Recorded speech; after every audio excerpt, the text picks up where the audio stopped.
గాజు గ్లాస్ మీకు తెలిసిందే కదా, జనసేన పార్టీ. ఈ జనసేన పార్టీ ఇదే గ్లాస్ సింబల్తో పోటీ చేసిన పవన్ కళ్యాణ్ పరిస్థితి ఏంటి?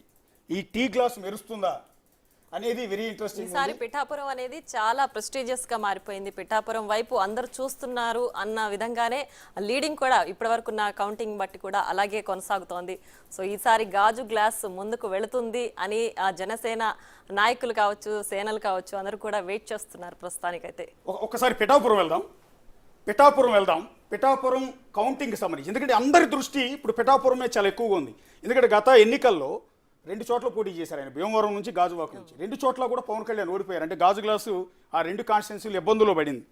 నిజం చెప్పాలంటే గాజు గ్లాస్ పగిలిపోయిన గాజు గ్లాసుని మళ్ళీ పవన్ కళ్యాణ్ అతికిచ్చి దాన్ని మళ్ళీ తీసుకొచ్చి కార్యకర్తలకు నేనున్నానని భరోసా ఇచ్చి మళ్ళీ బరిలోకి దిగారు ఈసారి. అది కూడా గత ఎన్నికల్లో బీఎస్పీతో పొత్తు పెట్టుకుని జనసేన పార్టీ గ్లాస్ సింబల్ బరిలోకి దిగింది. బీఎస్పీకి సంబంధించిన ఏనుగు అండ్ గాజు గ్లాసు అండ్ సిపిఎం ఎర్ర జెండాలు కలిసి లాస్ట్ టైం ఎన్నికల బరిలో దిగితే కేవలం ఒకే ఒక్క స్థానంలో మాత్రమే రాజోల నుంచి గెలిచినట్టున్నారు. ఒకే ఒక్క స్థానం నుంచి గెలిచారు. సో పవన్ కళ్యాణ్ పోటీ చేసిన 2 చోట్ల ఓడిపోయారు. సో ఈసారి పవన్ కళ్యాణ్ పరిస్థితి ఏంటి? ఆ 2 నియోజకవర్గాలు కాకుండా ఈసారి పిఠాపురం నుంచి బరిలోకి దిగారు. సో ఆ పిఠాపురం మీద వైఎస్ఆర్ కాంగ్రెస్ పార్టీ అత్యధికంగా కాన్సన్ట్రేట్ చేసింది. సో ఫ్యాన్ గాలి ఖచ్చితంగా పిఠాపురంలో తిరగాలి అని సీఎం జగన్ స్వయంగా ఇంట్రెస్ట్ తీసుకుని అక్కడ ప్రచారానికి వెళ్ళారు. ఎంటైర్ క్యాంపెయిన్ అంతా లాస్ట్ బహిరంగ సభ పిఠాపురంలోనే పెట్టారు. అదే పిఠాపురంలో పవన్ కళ్యాణ్ ఓడించి నన్ను గెలిపించండి అని ఫ్యాన్ గుర్తు తరపు నుంచి పోటీ చేస్తున్న వంగా గీత కన్నీళ్లు పెట్టుకున్నారు. అంటే కొంగు పట్టుకుని అడిగారు, కొంగు పట్టుకుని అభ్యర్థించారు ఓటర్లందరూ నన్ను గెలిపించండి అని. సో అక్కడ ఫ్యాన్ తిరుగుతుందా, గ్లాసు మెరుస్తుందా? ఫ్యాన్ తిరుగుతుందా, గ్లాసు మెరుస్తుందా అనేది వెరీ ఇంట్రెస్టింగ్గా ఉంది. ఆ పిఠాపురం కాన్స్టిట్యున్సీలో, పిఠాపురం కాన్స్టిట్యున్సీకి సంబంధించిన కౌంటింగ్ అంతా కాకినాడలో జరుగుతుంది. ఒక్కసారి కాకినాడ కౌంటింగ్ సెంటర్ దగ్గరికి వెళ్దాం. అక్కడ మా కొలీగ్ రాణా ఉన్నారు. రాణా,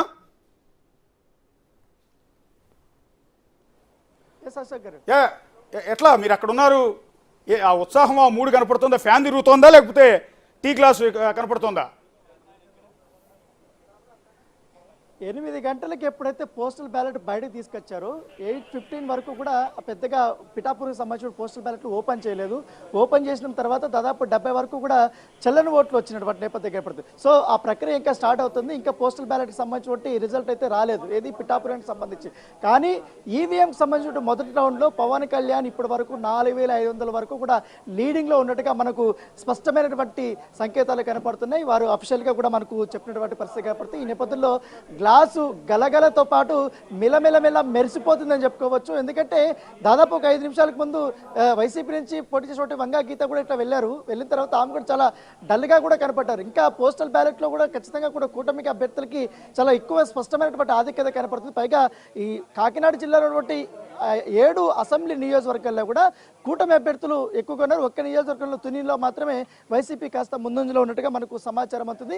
సో అందరూ కూడా చాలా డీలాగా ఉన్నారు. ఇప్పుడు పోస్టల్ బ్యాలెట్కి సంబంధించినటువంటి ఓట్లు కూడా యాడ్ అయితే మాత్రం ఈ మెజారిటీ అనేది ఇంకా పెరుగుతుంది అనేది కూడా మనకు స్పష్టంగా తెలుస్తున్నటువంటి నేపథ్యం. దాంతోపాటు ఈ జగ్గంపేట నియోజకవర్గంలో ఇప్పటి వరకు జ్యోతుల నెహ్రూ 3551 ఓట్లతో ఆయన లీడ్లో ఉన్నటువంటి నేపథ్యం ఏర్పడుతుంది. సో అందరి కళ్ళు ఈరోజు నిజంగానే పిఠాపురం కౌంటింగ్ జరుగుతున్నటువంటి కేంద్రం వద్దే ఉన్నారు. ఎక్కువ హడావుడి కూడా ఇక్కడే ఉన్నటువంటి నేపథ్యం. మిగతా చాలా వరకు 7 నియోజకవర్గాలు అటువైపు జరుగుతున్నాయి ఇదే జేఎన్టీయూలో.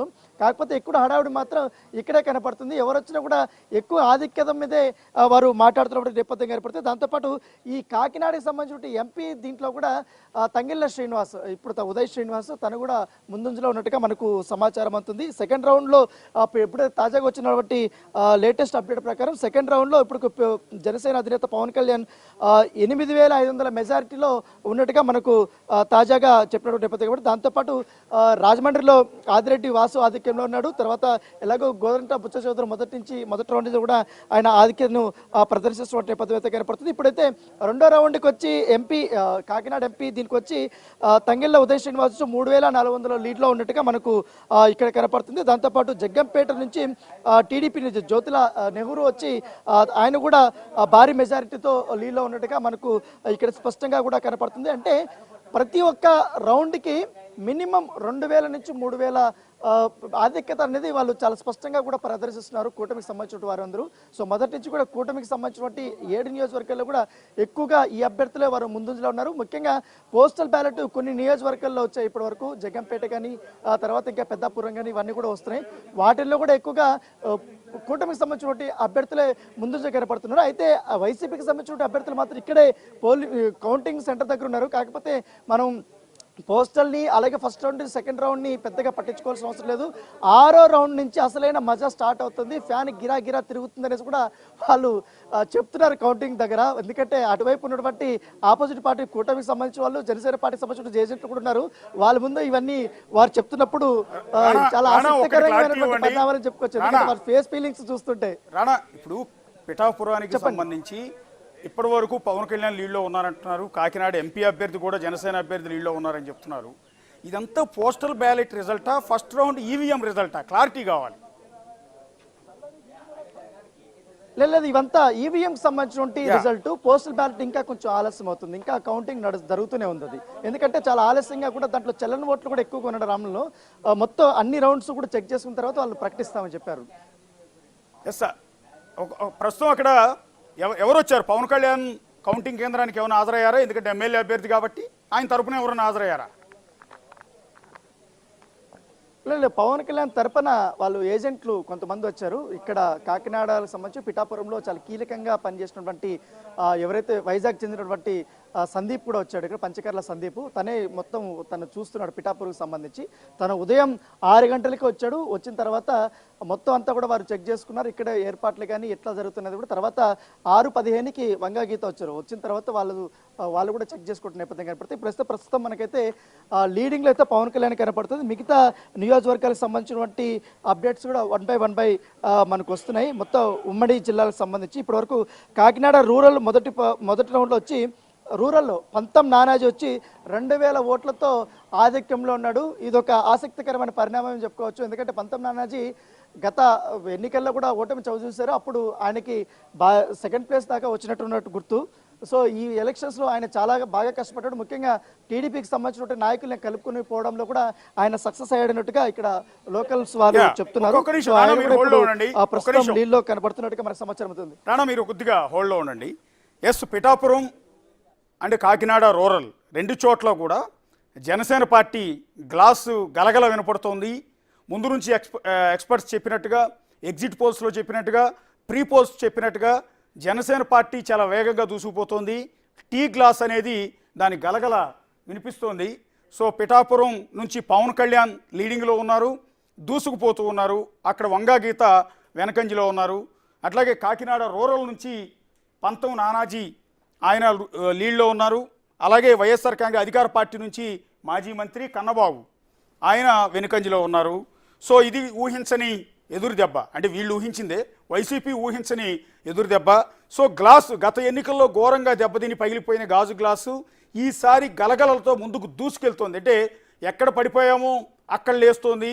ఒక సముద్రపు అలమాదిరిగా ఒకసారి వెనక్కి తగ్గినా కూడా ముందుకు వచ్చినట్టుగా ఈసారి అంటే పిఠాపురం వైపు ప్రతి ఒక్కరు చూస్తారు. పిఠాపురం నుంచి పవన్ కళ్యాణ్ ఖచ్చితంగా ఆధిక్యంలో ఉంటారు, గెలుస్తారు అని చెప్పి కూడా జనసేన అభ్యర్థులు నాయకులు కూడా అందరూ చెప్పిన పరిస్థితి. సో దానికి తగ్గట్టుగానే ఇప్పటి వరకు పోస్టల్ కావచ్చు, ఈవీఎం కావచ్చు, ఈ కౌంటింగ్ బట్టి ఇప్పటి వరకు అయితే పిఠాపురంలో పవన్ కళ్యాణ్ ఆధిక్యంలో కనిపిస్తున్నారు. ఎగ్జాక్ట్లీ, అందరూ జనసేన పార్టీ కార్యకర్తలని కాదు, వైసీపీ చాలా ఆసక్తిగా చూస్తుంది. పవన్ కళ్యాణ్ గెలుస్తాడా ఓడిపోతాడా? ఎందుకంటే ఓడించాలని లక్ష్యం వాళ్ళది కాబట్టి వాళ్ళ మెయిన్ టార్గెట్ అటు పక్క చంద్రబాబు అయితే ఈ పక్క పవన్ కళ్యాణ్.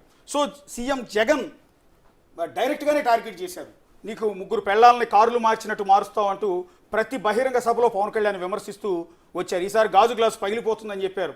సో భార్యలను ఉద్దేశించి సీఎం స్వయంగా పవన్ కళ్యాణ్ మీద చేసిన కామెంట్స్తో పవన్ కళ్యాణ్ కూడా ఒక దశలో ఒళ్ళు మండి ఎస్ పెళ్లి కూడా త్వరలో చేసుకోబోతున్నాను, అది నిన్నే చేసుకోబోతున్నాను అంటూ సీఎం జగన్ ఉద్దేశించి, అంటే సీఎం జగనే నా 4వ పెళ్ళాం అన్నట్టుగా ఆయన డైరెక్ట్గా కామెంట్ చేయటం అనేది ట్రోలర్స్కి విపరీతమైన అవకాశం అండ్ చాలా క్యాలిక్యులేషన్స్ తర్వాత అక్కడ వంగా గీతని ఫైనల్ గా అక్కడ పిఠాపురంకి పవన్ కళ్యాణ్ కి అపోజిషన్ గా నిలబెట్టారు. Yes. సో ఇన్ని ఈక్వేషన్స్ తర్వాత కూడా ఇప్పుడు ఫైనల్ గా పిఠాపురంలో పవన్ కళ్యాణే ముందంజలో ప్రస్తుతానికి ఉన్న కౌంటింగ్ ని బట్టి అయితే మనకు కనిపిస్తోంది. సో వైసీపీ నేతలు ఇంకా వెయిట్ చేస్తున్నారు, పవన్ కళ్యాణ్ ని వెనకంజలోకి రప్పించాలి, నెక్స్ట్ రౌండ్ లో వస్తారేమో అన్నట్టు ఉత్కంఠగా వాళ్ళైతే ఎదురు చూస్తున్న పరిస్థితే కనిపిస్తుంది. జనసేన కార్యకర్తలకి అలయన్స్ లో ఉన్న టీడీపీ బీజేపీకి ఇది మంచి సంతోషాన్ని ఇచ్చే అంశం. పిఠాపురంలో గ్లాస్ గలగల వినపడుతోంది, కాకినాడ రూరల్లో గ్లాస్ గలగల వినపడుతోంది, కాకినాడ ఎంపీ స్థానంలో కూడా జనసేన పార్టీ లీడింగ్ లో ఉన్నట్టుగా తెలుస్తుంది.